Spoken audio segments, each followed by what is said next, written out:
And there's the Chicago Water Tower. But I'm just going to put it, well, I don't know. I'll read it very quickly.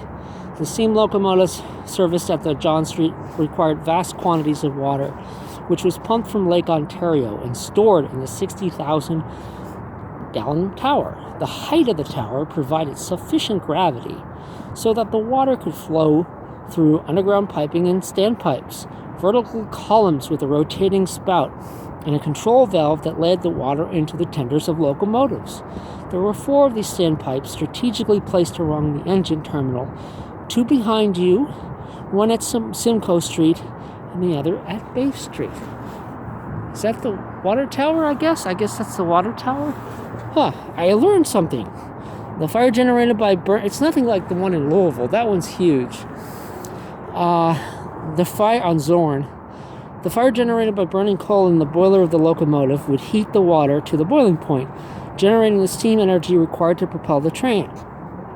Heat the passenger cars, pump enough engine to operate all the brakes in the train, and follow the distinctive whistle that characterized the railway age of steam, an era long before the concept of conserving natural resources was familiar to most people. Canadian Pacific recycled the hot water that was used to wash out the locomotive boilers by conserving in a large tank in the medicine shop and then circulating back into the locomotives without leaving it to be completely heated.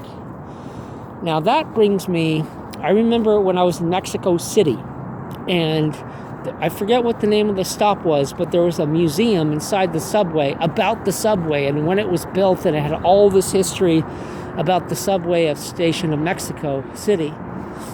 A really massive... Oh, puppies. Oh, look at that. Yes. We got 2 puppies, or 3. We got 3 puppies. Yes, we do. Okay, look at these little mini railway tracks. That's interesting. All right. It's getting really cold. I'm gonna have to go back. Look at that smoke coming up. Smoke on the wire. Fireflies in your eyes. I don't know what they say. Okay. When smoke gets in your eyes. There we go. Oh my goodness gracious. Well, someone had a little bit too much Papa John's. Okay, look at that. Look at that. It's very... nothing says romance like sewer gas, or whatever that's supposed to be. Anyway, I'm getting out of here. And, well, actually in Toronto, I love playing disc golf. I'm not good at it, but there's a disc golf course called Beaches, and it's right by the sewer plant. And so when you're there and you see in the little park and the families having picnics, all you can smell is the sewer gas from the treatment plant. Oh, there's a robin. No matter what country I've been in, or those robins must be I have a theory that robins are vicious because they're everywhere. Like, they're like the humans of birds. They've pushed out all the birds, they pushed out they're everywhere in a way that other birds aren't. Like crows too. Crows and ravens, are everywhere. Okay.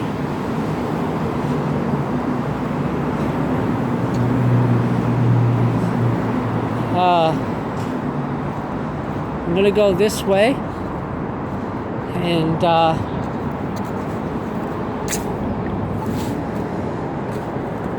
okay, there's things I wanted to talk about to clear myself out, and I'll begin that in a bit once I'm through this muck. We're kind of finished the tour, so I just want to clear myself out a bit, but I'm going to go this way, so we walk by the waterfront, or close to the waterfront, so we're not going underneath the city of industry here. No, not going to happen. Not going to happen. Oh, baby. Yeah. Oh, babies. Okay. Actually, this street corner here, Jorena, remember like last summer we had this big talk over the phone and you talked to me like I was really having really frustration problems, as I still am, about getting income, and we had this big long discussion about it. You told me about what Ian went through, and well, that's the corner where I had it. It was this corner right here. I was just like walking up and down, just talking with you right here. Now you see the other side, but I'm going this way for a reason. Okay, but even though we're finished the tour, there's one place I want to kind of take you by. Oh God, it's so cold. I need gloves or something. Oh my goodness. It's like I put my hands on ice cubes. This is supposed to be spring. Well, anyway, this is what to do. Okay.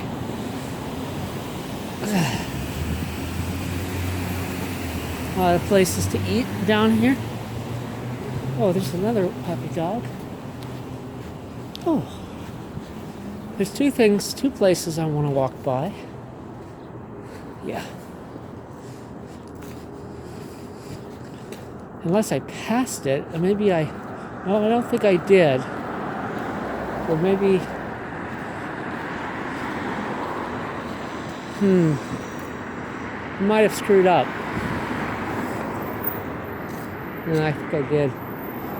We're gonna go over here just for a second, just for a block, and there's a reason for that.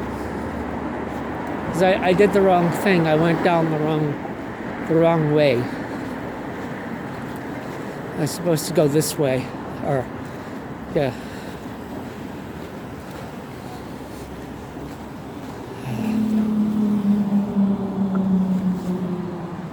More angles. Oh, get heat. Ice wine. Nope. Definitely not. Want that? Okay. There's a reason why I'm going this way. It seems counterintuitive. But I went down the wrong street. That's why. Somebody gave Wayne Gretzky a mustache. See? He looks a little more evil. All right.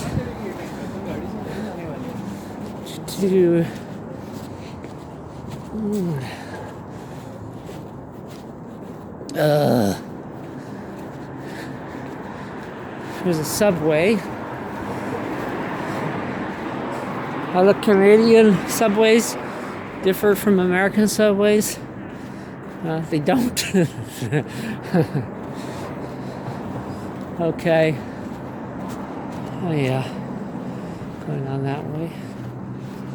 What's that kid wearing? Oh, kid's wearing a Halloween mask. It's the wrong month.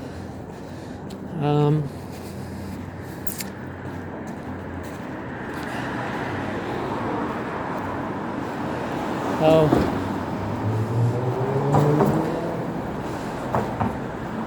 Yeah. Oh wow, I definitely went down the wrong street. I have to go another block. But I have a theory. You see that Buffalo Wild Wings? Or it's not Buffalo, it's just Wild Wing. I have a theory that they purposely neuter hot wings for Canadians. That if you go and order the hottest wings on the menu, they're not going to be as hot as the hot wings in the United States. They're not. They do. I don't know what they do, but I guess they think that Canadians can't handle hot spices, or so, which is weird because Toronto has a lot of Indians and Koreans and people from all over the world that have spicy food, so it doesn't make sense. Okay. This is like one of the few 24-hour stores. It's a chain called Raba. I think there was like there are grocery stores. When I was in Panama, they had Raba grocery stores. I don't know if they're related. They must be. But these Rabas in Toronto are 24 hours. And yeah, they're 24 hours. It's very few places are 24 hours in Toronto, but they are. Bubble tea places are everywhere. Indian Rothi House. So many places to eat here. Whew, there's the waterfront. I'm not going to go by the waterfront. It's too cold. Whew, too cold. But I am going. Here we go. Here, oh, there's a puppy. Oh, he's very excited to sniff. Yes, he is. Hola. Okay. Oh, another little puppy. Yes. This is why I'm here. I can't eat here because I don't have any money, like a normal human being. But I will in a day or two. But Harvey's and Swiss Chalet, those are Canadian chains. The point about Harvey's is like, in the States, Harvey's is essentially Fuddruckers, where you basically make your own burger the way you want to. So that's what's the mode. But Fuddruckers is not popular in the United States, but Harvey's is an institution in Canada. Swiss Chalet is like a roast chicken place. They're famous for their roast chicken and their Shirley Temples. All right, that's why I came down here. What a great tour, but you know. Anyway, proof. Okay. Oh my gosh, I think my hands have become witch's tits. They're that cold. All right. Oh, little puppy. Yes. Okay. Okie dokie.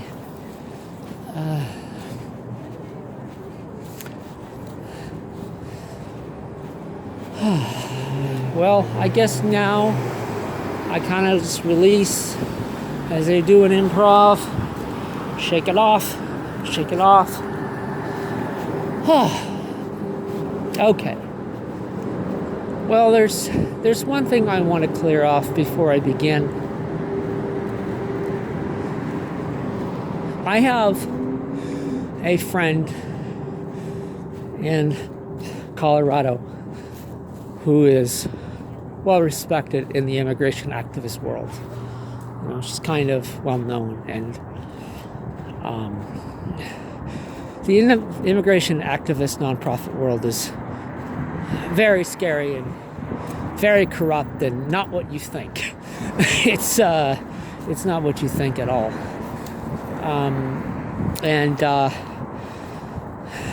I have stories, but that's another time. But my friend, who's a really wonderful, good person, a true human being, a true soul, who for the past 12 years has devoted her life to, you know, when people get bounded out of ICE, she's given them a place to go, the ICE centers in the States, and a place to go and rest and, you know, get their minds together until they can go somewhere else. And just recently, these people basically came in and stole her organization. Like, they've kicked her out of her organization, accused her of being bipolar, accused her of embezzling from her own corporation, from her own nonprofit. It's not a corporation, but nonprofit. And this just floors me. It upsets me. It upsets me. I want to cry because she's not like that, for one thing. And second of all, there's so many bad people in the immigration nonprofit world that, you know, and nothing ever happens to them. They do a lot of fundraising, and it's like the FBI doesn't have like units like devoted to camp down on fundraising, but they should, because there's a lot of crime in fundraising that just goes unnoticed. And my friend isn't that. She's the opposite of that. And it's just, I don't know. I don't know. But I know that she and her family will fight to get her organization back. And the main focus is the people that she helps. So I just get that off my chest. I think that's enough of that for now. All right.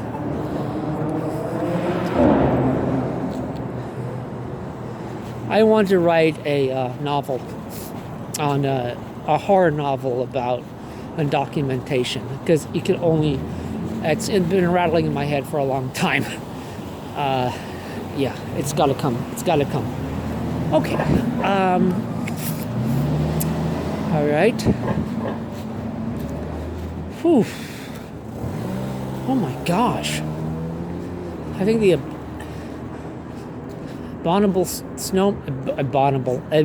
abdominal, not abdominal. How do you pronounce that?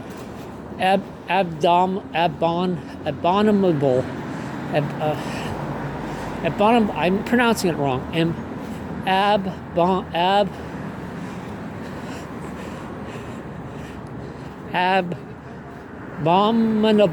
Abominable snowman. There we go. Abominable snowman just gave me a bear hug. That's what I feel like. Okay. Oh, here's another chain. Pizza. It's a Little Caesars ripoff, but as you can tell by the name. But this is a Canadian pizza chain. And it's actually, I like it. I think it's the best cheap pizza I've ever had. It's really like cheap pizza slices, and they've got the best dipping sauces I've ever had. So, and they've got like these mango barbecue wings, which I really like. I like Pizza. That's a really good place. Pizza. There we go. Okay, that's enough of that. I wanted to walk by Pizza, and there's the iconic Toronto streetcar right there. That's very Toronto. And there in that red building, you can get something called beaver tails, which is supposed to be some kind of Canadian dessert, but I have no idea what it is because it's foreign to me. Okay. Hello, puppy. I love little bulldogs. I love bull-type dogs. I love pit bulls. I love mastiffs. I love. Oh gosh, I want a mastiff so bad. Okay, here's a Starbucks. Okay, there we go. Yeah, let's go up this way. Or no, we won't go this way.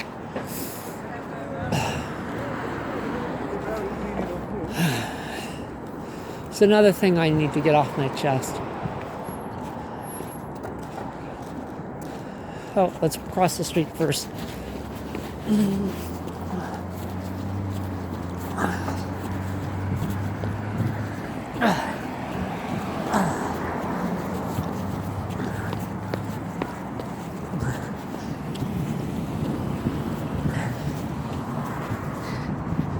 There's boats. You can take, in the summertime, you go over there and you take little boats to get to Toronto Island, which is the city park here. Toronto's got several city parks, but the main one is that island. It's a special place. Toronto Island, I think, is my most favorite place in Toronto, to be quite frank. That's just a very unusual, special place. And you've probably seen Toronto Island, because when they film things in Toronto, they like to film things on Toronto Island. And they like to film... Another place I should go is the street corner of Dundas and Yonge. No, yeah, because That's a very Toronto iconic street corner that I think everybody in the world has seen that street corner. You might recognize it if I go there. But I'm not too. I can walk there. It's not. Maybe I should do that next time. Go to Yonge and Dundas. Now, yeah. Okay. Oh, look at this. Whew.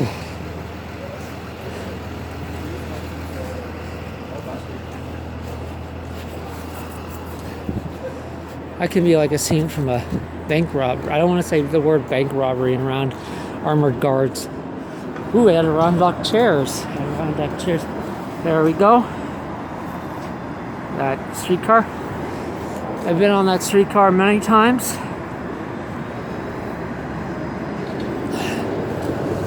Takes you to Union Station to Spadina Station. It goes back and forth.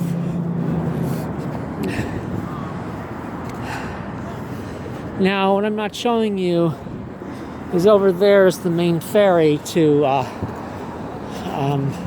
Toronto Island. There's like those little taxi water things that don't operate right now, but the main ferry operates all year round because there's people that live on there. And it's cold. Look at that. I never noticed that building before. I've been here 2 years. Look at that building. Isn't that weird? You think that'd be in Europe or somewhere like that, or Mexico. So it got a weird construction. You know, it's like trendy building. I never noticed that before. Man, it's cold. I can't wait to get back inside. Have I mentioned it's cold, by the way? Have I mentioned that? I don't think I have. Okay. Okay, one more street and we go up.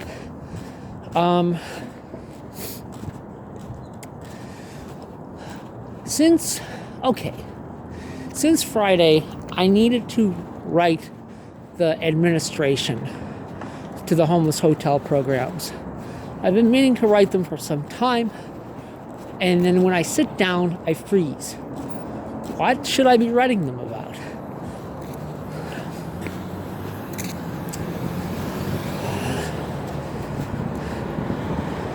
Well,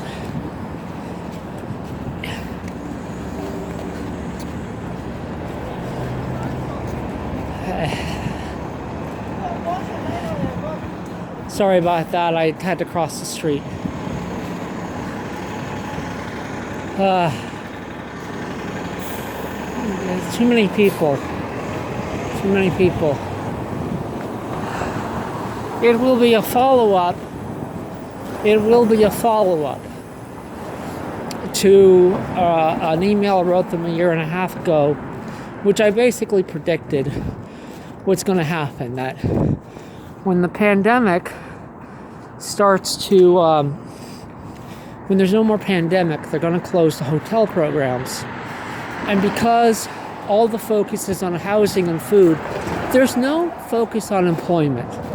There's no focus on integration. There's none of that. You'd think that there would be, but I think there's the upkeep Tim Hortons, but there isn't. And I really need to write this email. Maybe I don't need to right now figure out what to say, but just kind of like cleanse myself, and then I will write the reporters, because I need to do that.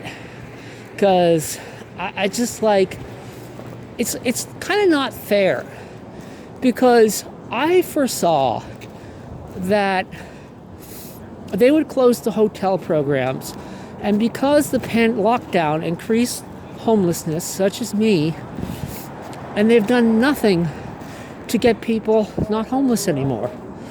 And so they're going to close these programs. No one can go any, And also, they're going to fire a lot of people because they don't need those employees anymore. And the hotels want to become hotels again. And they don't communicate to anybody because they're goddamn Canadians. Canadians don't communicate because they're above communication. They're just too good to communicate to people.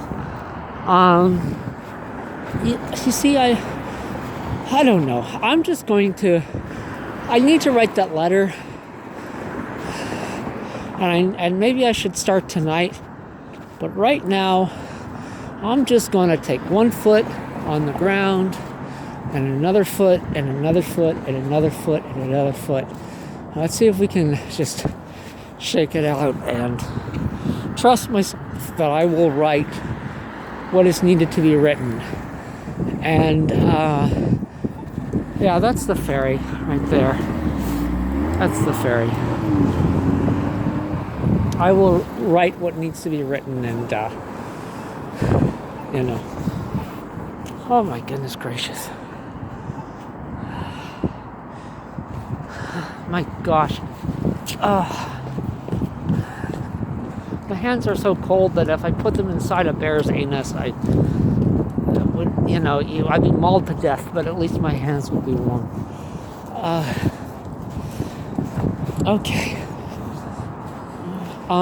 But maybe it doesn't matter. Like, maybe I don't have to work it out right now, but I do need to begin it, and I do need to write it and not be hard on myself because I haven't written it yet.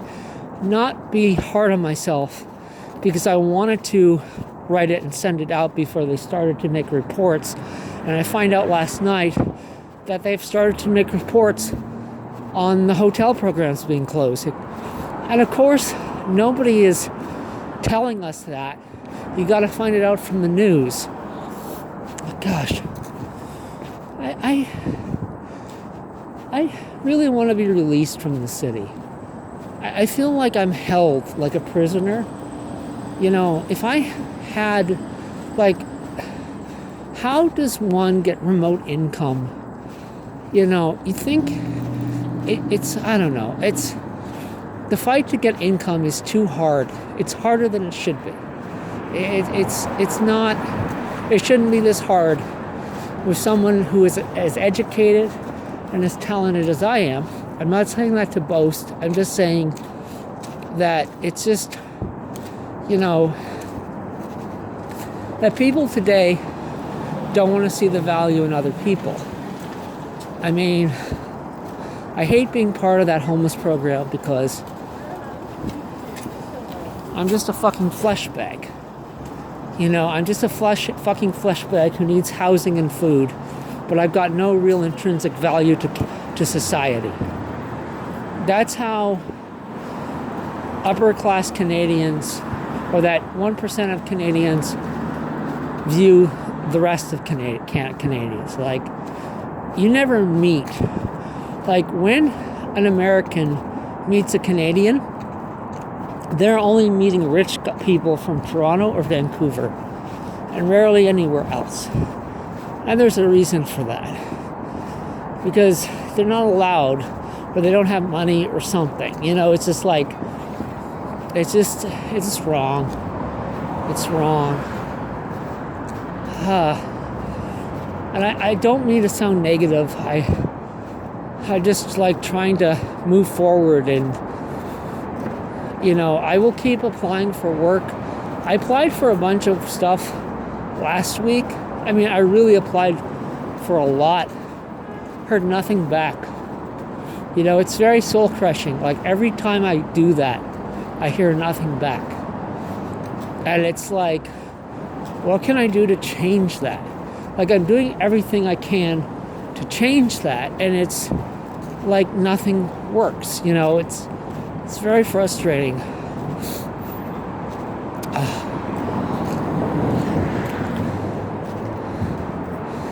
There's a puppy. Oh shit, this is McGrath. Oh, fuck it. Oh, there we go. Puppy. Hello, puppy. Oh, he's a cutie. Alright. But Yeah. There's a nice place to get murdered right over there. Okay.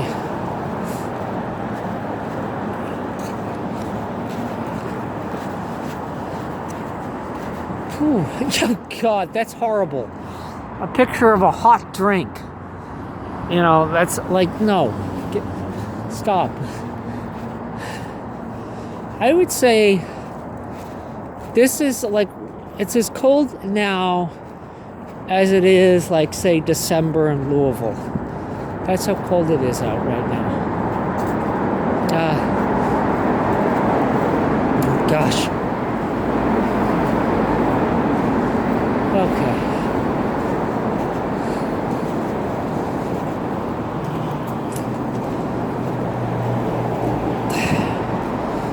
But I want to move forward. I want to see my family in Halifax.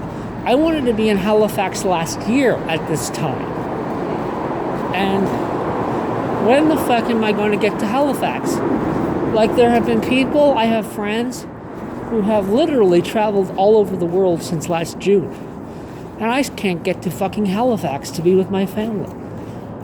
You know, I just like, oh, lockdown's over.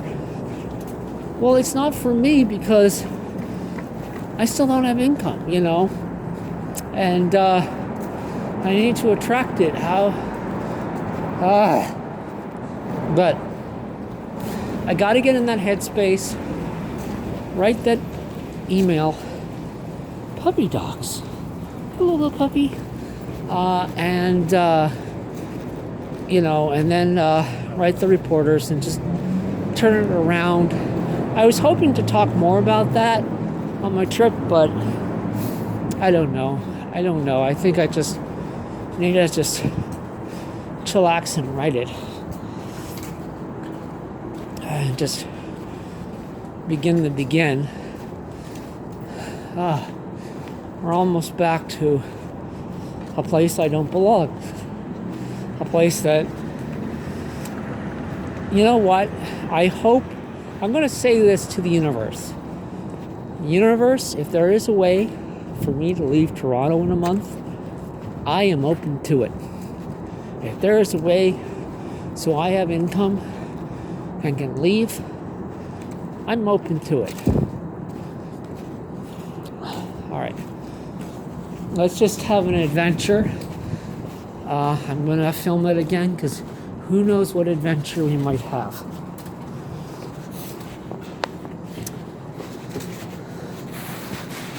Oh, it's so cold.